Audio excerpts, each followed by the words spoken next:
Hey everyone, Polar Painting and Gaming, back with another list reaction and critique.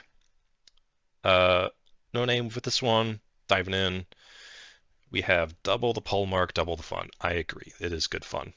So Polemarch Warlord with Aristia, 7 Phalangites, Sacred Band, Dorilates, of course. Then we got straight into the other Polemarch, Inscription of Lighter Alloys. Interesting.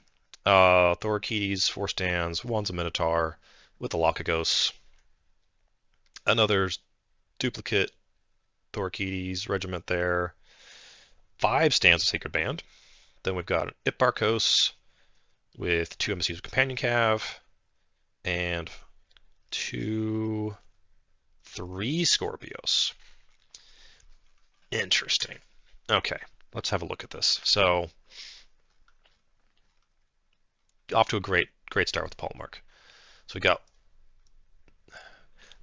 It's interesting that I think I kind of like this though. The lighter alloys in the non-warlord, Aristia with the warlord. So you could theoretically double tap the Sacred Band to give them the +3 March and Aristia because it's a character draw event. So normally you can't proc both of them, but if they're on separate characters, you can. So that's pretty interesting. That's harder. You wouldn't necessarily be able to set that up on the supremacy phase, but it gives some interesting play there. We've got like the Thorakites. I really like when they complement each other, so you can run them together up the field, or be more cagey with them, run them separately. Good block of Phalangites. How many cards is this? 2, 3, 4, 5, 6, 7, 8, 9 +3 Chariots, 12 card. Good card count. Yeah, I think this is a solid list. It's gonna have some issues. So right now, the main meta is kind of revolving around spell casting with Sorcerer Kings, with your Oni Spiders, with Dwag. Um, so I think really the one main critique I would have is get some interference in here. I mean, I guess you do with a Sacred Band, but they can only be in so many places. So maybe if you could squeeze in Primodynamic Globe.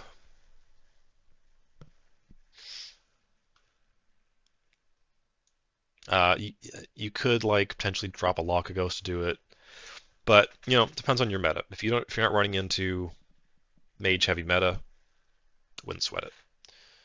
No, this is a fine list. It's got a good mix of mobility. It's got a nice block.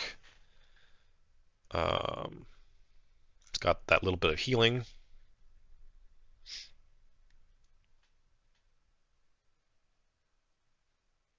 Three chariots.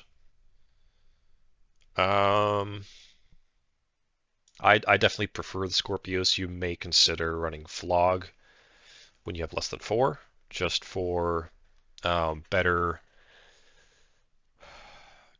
dice curve. Like you're gonna get generally more average results running 3 Flog. You don't tend to see the numbers average out with the Skorpios until you're rocking 4 or more. But man, they're so similar that's not a big deal. Uh,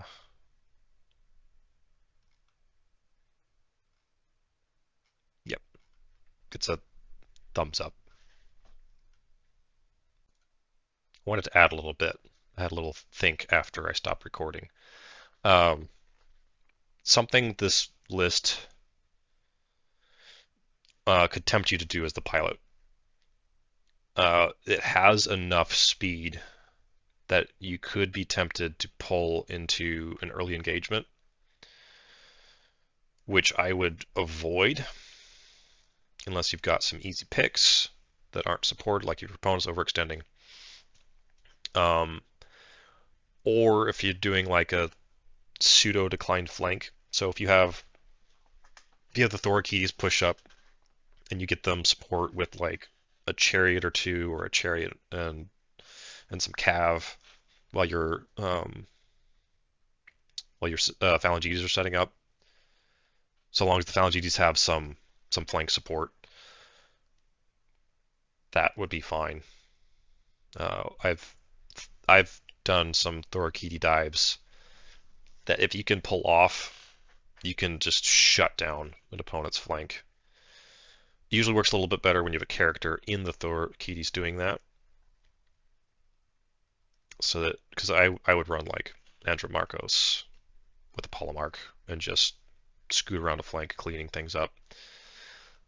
With two regiments of Thorakites working together and support a little bit of support, you could potentially do that on a flank depending on your opponent deploys. But yeah, ultimately what I'm saying is you could be tempted to engage prematurely because of the speed of some of your regiments. So just be mindful of that.